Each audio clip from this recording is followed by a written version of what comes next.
I'm Jo from J.H.Leather, and in this video I'm going to be showing you how I have been using my X-Tool F1 Ultra to make my own branded brass stamps. So for the brass, I am actually using the wax seal stamp set from X-Tool, and if you are interested in picking one of those up to complete this project for yourself, there will be a link in the description. Now, the reason I chose this is because I don't have the tools to cut and finish brass should I buy it in length, and I thought this would be a nice and a more affordable option. Now, the set costs just under £25 and comes with 6 heads as well as a handle and a little display case. Now we have our brass stamps. What we're going to do is create the artwork that we are then going to laser onto them.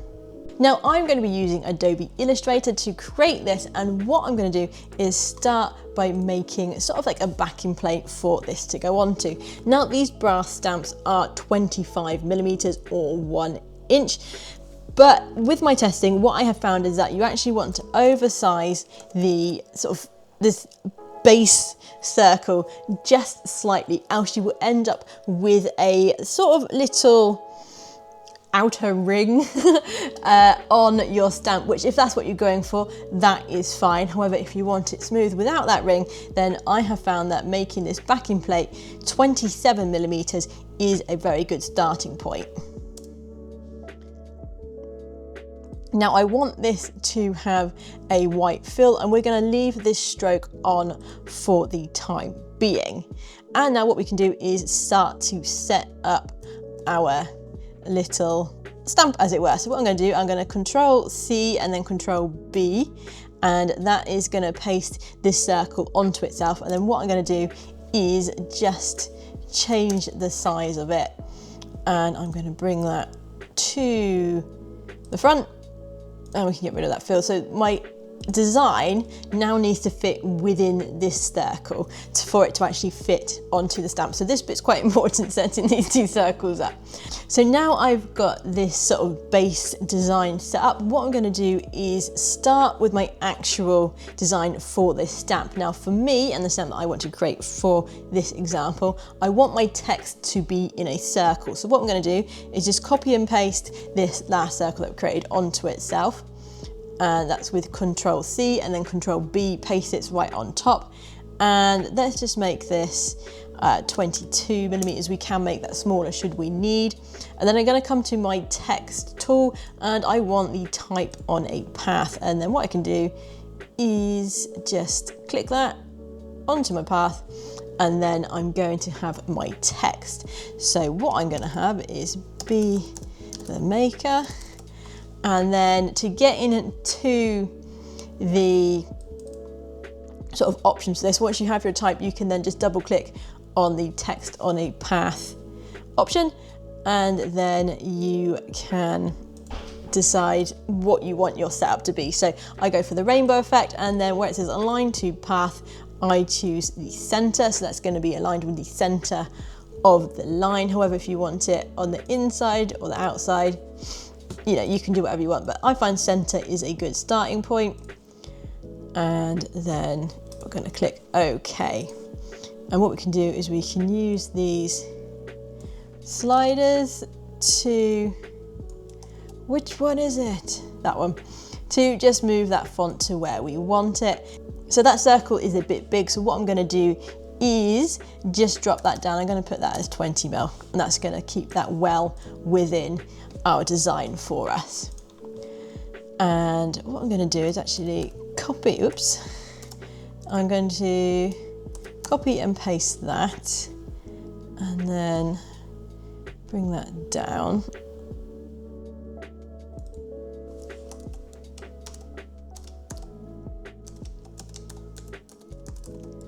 And then if you want your text inside that line, so it's going also flowing around, so it's not just facing into the circle, what we can do is double click on that text on a path tool, and then if we press flip, that's going to bring that inside, and then we can just move that round. So we've got our text here. So a word on the fonts for your stamp. From the testing that I have done, you're going to want a nice thick bold text for this. I found with the smaller texts that you don't get as much detail in the finished stamp.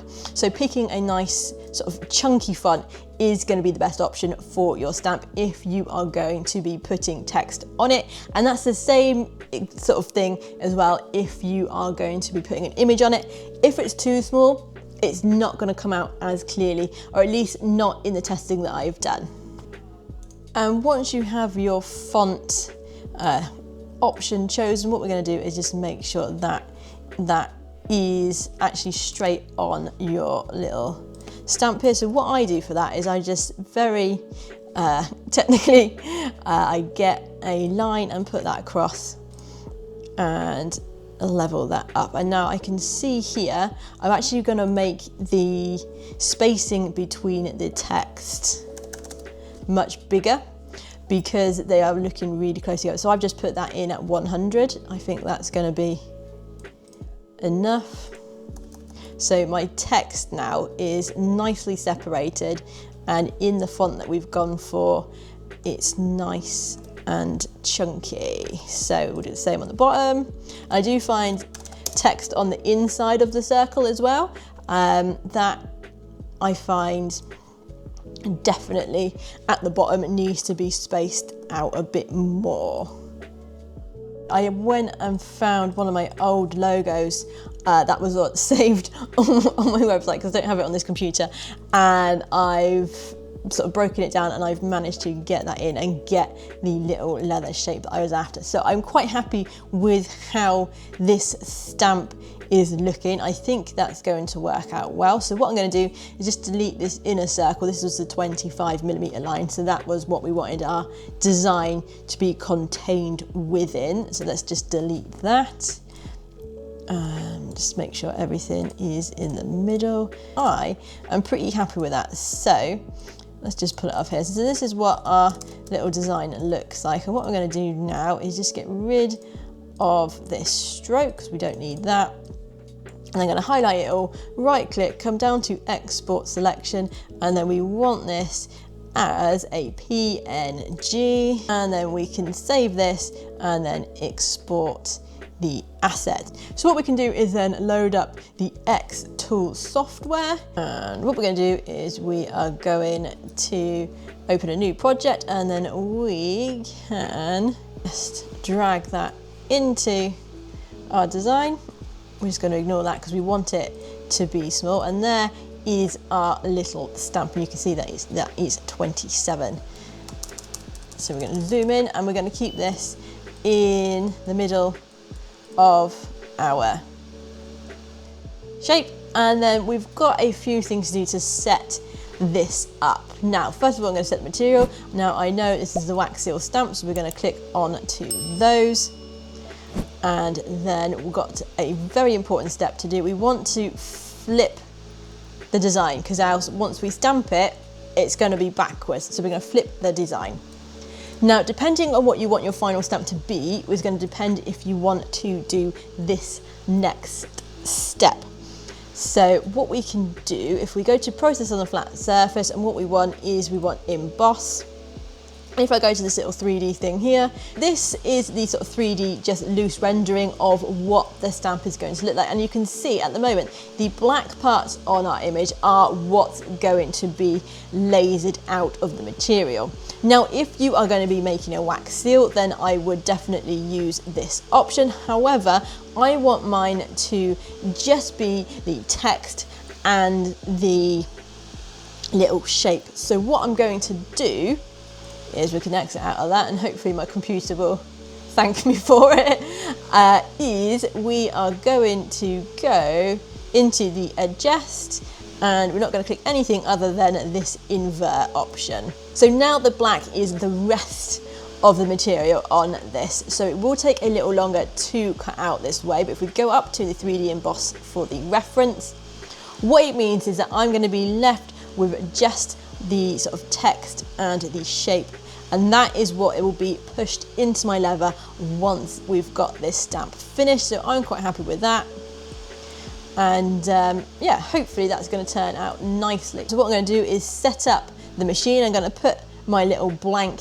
in there, and then we can get lasering. Now the material is in the laser, so what I'm going to do is, you can take a photo if you want. You don't necessarily need to, because what we're going to do is use the framing option to make sure we've got our stamp as centrally as possible within the machine. So I'm going to come down to the framing and click on these 3 dots, and I want outline, because that's going to give us the circle shape of this stamp, and then we can make sure that our little brass stamp is aligned in the complete and absolute center of everything. Now if you want, you can turn your light power up as well for this, and then when you're happy you can just click on the framing option, and that's going to bring up that little laser shape that we can then align our little piece of metal to. And now I actually found that actually having this stamp at 26mm is actually the better option for this.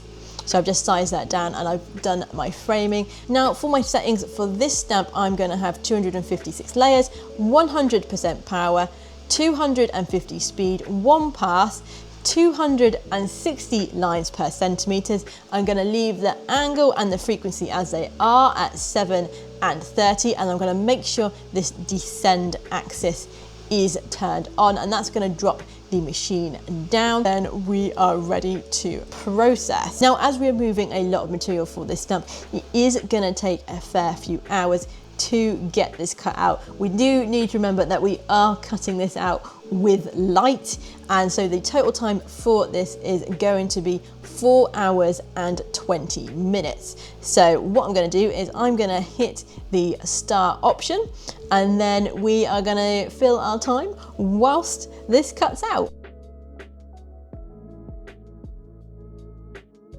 Okay, so now our laser is done, what we're going to do is avoid temptation in touching it, because what we want to do is a cleanup pass. Now this is going to clean up a lot of that grime that you can currently see on the stamp, and I got this tip from Laser 911, and if you are into lasering, then definitely go on and check out his channel. What we're going to do is we are going to go up and set the laser to flat surface, and then what we're going to do is go down and select the grey scale option. And then what we can do is set the dots to 100, the power to between 50 and 100.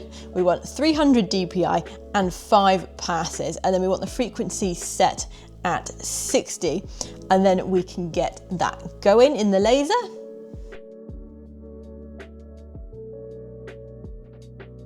Okay, so you should have your finished stamp looking a little bit like this one. Now, I did actually manage to get mine a bit wonky in the machine, so it is off center, which is a shame, but for this example, it's fine and it's not going to cause me any problems when I am stamping. So the first thing we're going to do to finish up is use some wet and dry paper. Now, depending on your engraving and your design will depend on what grit you want to use, but for this one what I'm going to do is just use some 1000 grit wet and dry paper, and I think that should be enough. And then once we've done that, what we can do is use an old toothbrush and some water and just clean away any more excess dirt and debris that there may be. So now the stamp is finished, a couple of tips for you to get the most out of it. Now, I actually use mine heated, so I will heat it on the crease heater, and then I use my arbor press to put the pressure down onto my stamp, and I'm going to move that around a little bit within the sort of stamping area of the machine to get a really good stamp onto my leather.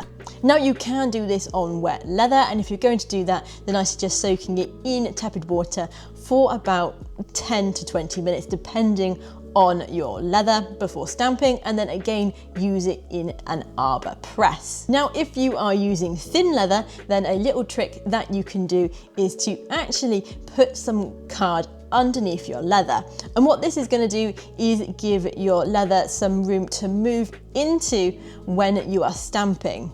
Now, I probably haven't explained that very well, so here is an example for you to see of with and without the cardboard underneath, and you get a more crisp sort of embossing when you have that card underneath, specifically with the thinner leathers. So this video is sponsored by X-Tool, and if you are interested in adding a laser to your own workshop setup, then at the moment you can get the biggest savings of 2025 with their 5th anniversary sale. You can save up to $1,491 off, as well as benefit from saving tiers from orders over $999, as well as a whole host of other savings that they have available. So that is it for this video. I hope you enjoyed watching and you learned something new, and if you did, please click that thumbs up button to let YouTube know and to get this out to more crafters, and I shall see you in the next video.